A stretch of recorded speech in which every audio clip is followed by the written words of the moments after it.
संदीप पांडे एक बार पुनः political science subject के साथ आप सभी के समक्ष उपस्थित हूँ।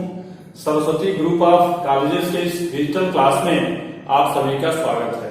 मित्रों, हम लोग चैप्टर राज्य के कार्य का अध्ययन कर रहे हैं।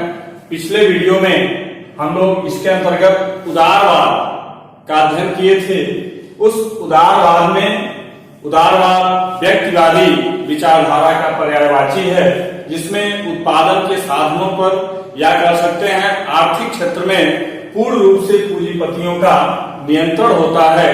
ठीक उसके विपरीत इस समाजवाद में, जो हमारा आज का चैप्टर है, समाजवाद या सोशलिज्म इंग्लिश में जिसे कहते हैं, इसके अनुसार समाजवाद का संबंध क्या है कि यह एक केंद्रीय मानने वाली समाजवादी विचारधारा पर आधारित व्यवस्था है, जिसका उद्देश्य है कि समानता का स्थापना, जिसमें आर्थिक क्षेत्र में पूर्ण नियंत्रण समाज का हो, या दूसरे शब्दों में हम कह सकते हैं कि उदारवाद के विपरीत समाजवादी व्यवस्था के अनुसार उत्पादन के साधनों पर पूर्ण रूप से समाज या राज्य का नियंत्रण स्थापित होता है, न कि व्यक्तिगत किसी पूंजीवादी व्यवस्था या किसी पूंजीपति का।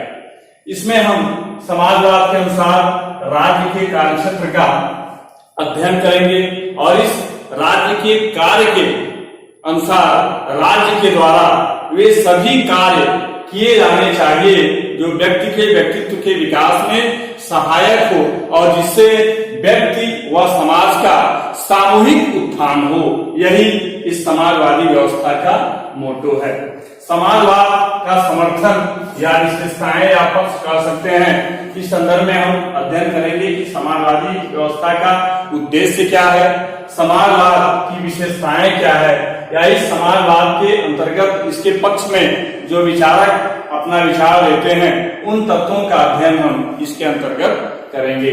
तो सबसे पहली विशेषता है कि व्यक्तिवादी विकृतियों का निवारण। इस समाजवादी व्यवस्था के अंदर व्यक्तिवादी व्यवस्था में जो पूंजीपतियों द्वारा लाभ को दृष्टि में रखते हुए संपूर्ण औद्योगिक व्यवस्था पर इन पूंजीपतियों का नियंत्रण स्थापित था, इस व्यवस्था को दूर करके उनमें जो ये विकृतियां थी कि लाभ का बड़ा हिस्सा इन पूंजीपतियों के पास हुआ करता था और जो दो तरह के समाज के बंटवारे था, यानी जो आर्थिक विषमता था वह चरम पर था और लाभ का बड़ा हिस्सा इन पूंजीपतियों के पास होता था। सर्वहारा वर्ग या श्रमिक वर्ग कह सकते हैं, वे लाख परिश्रम करते थे लेकिन ठीक ढंग से उनका जीवन यापन भी नहीं हो पा रहा था। इन बुराइयों, इन विकृतियों को दूर करने के लिए इस समाजवादी विचारधारा का अस्तित्व को स्वीकार किया गया है।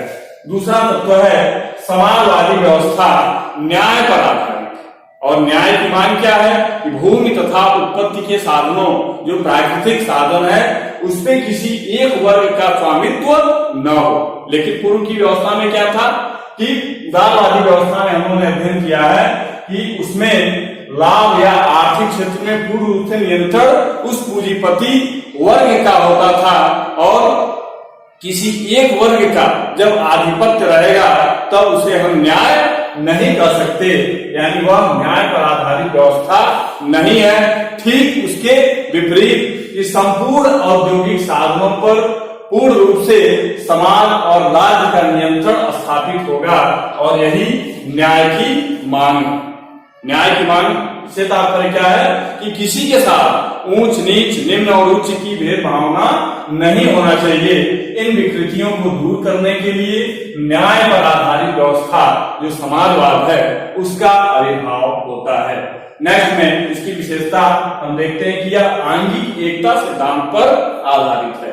आंगिक एकता से तात्पर्य यह है कि जिस तरह से हमारा शरीर है, इसके विभिन्न अंग हैं, वह अंग, उन अंगों का अस्तित्व तभी तक है जब तक कि शरीर से जुड़े हुए हैं। यानी इस हाथ को अलग कर दिया जाए, पैर को शरीर से अलग कर दिया जाए तो उनका अस्तित्व कुछ नहीं रह जाता है।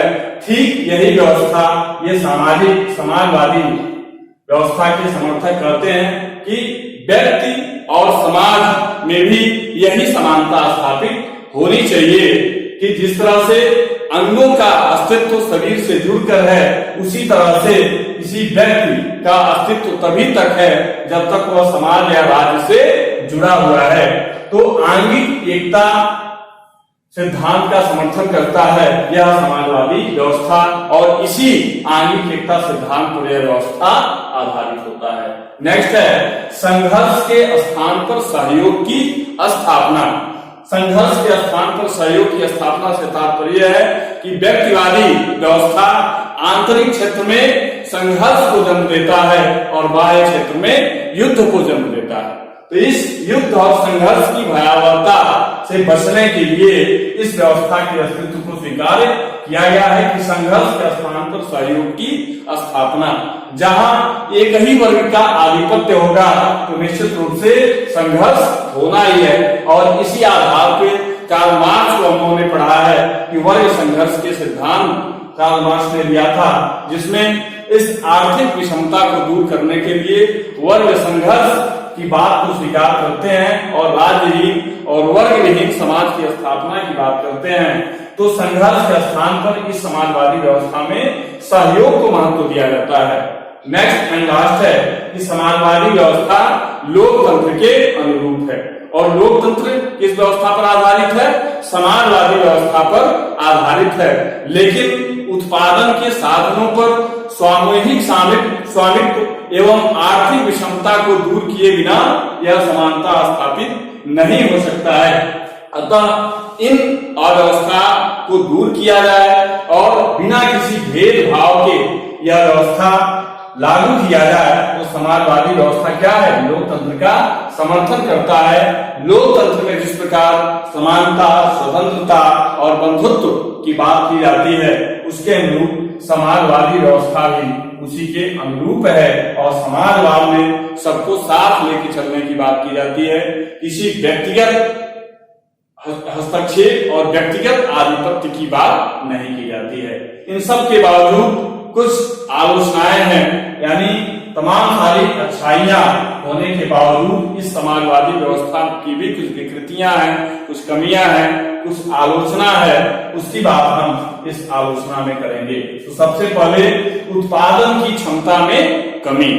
यह मानव स्वभाव है कि वह व्यक्तिगत लाभ के लिए काम कर रहा है या समाज के लिए कार्य कर रहा है।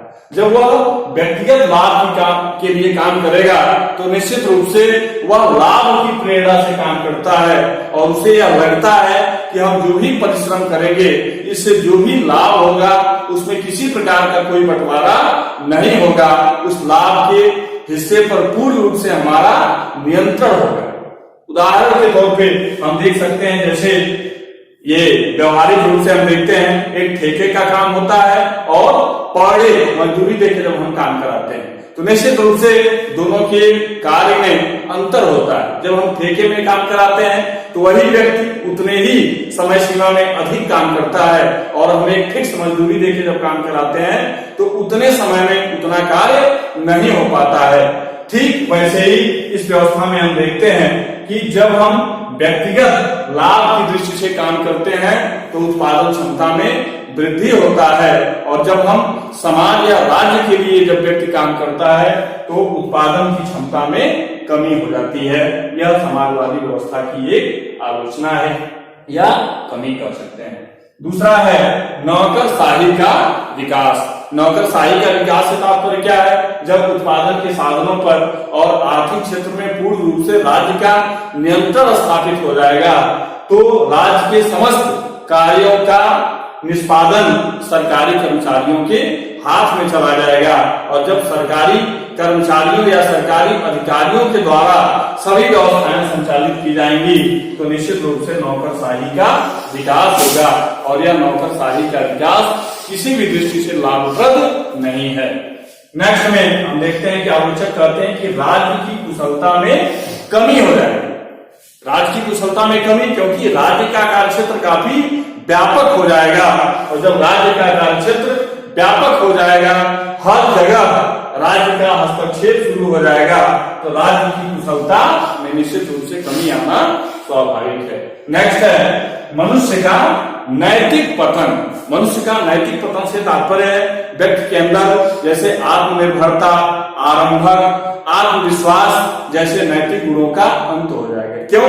क्योंकि उन्हें लगेगा कि हमारे लाख प्रयास करने के बावजूद जो भी हम परिश्रम कर रहे हैं उस पर पूर्ण रूप से हमारा अधिकार नहीं होगा, तो धीरे धीरे उनके अंदर एक उदासीनता की भावना व्याप्त हो जाएगी और पूरे कर्मठता और लगन के साथ वह अपने कार्य नहीं करेंगे, जिससे उनके नैतिकता में कमी आ जाएगी और उनका नैतिक पतन होना शुरू हो जाएगा।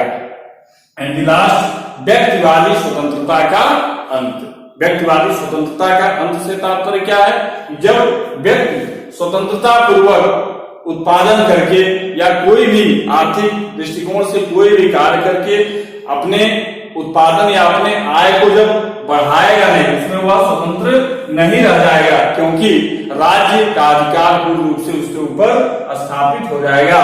तो व्यक्ति पूर्व में याद कर सकते हैं व्यक्तिवादी या उदारवादी या पूंजीवादी व्यवस्था के अंतर्गत जिस तरह से स्वतंत्रता पूर्वक वह कार्य करता था और उसे लगता था कि जो भी हम कार्य करेंगे उस पर पूर्ण रूप से हमारा नियंत्रण हो जाएगा, यह व्यवस्था और समाजवादी व्यवस्था के अंतर्गत नहीं रह जाती है, तो व्यक्तिवादी स्वतंत्रता का अंत हो जाएगा। यानी वह बंध कर किसी के नियंत्रण में कार्य करेगा तो उसका स्वतंत्रता, उसकी जो स्वतंत्रता है उसका अंत हो जाएगा।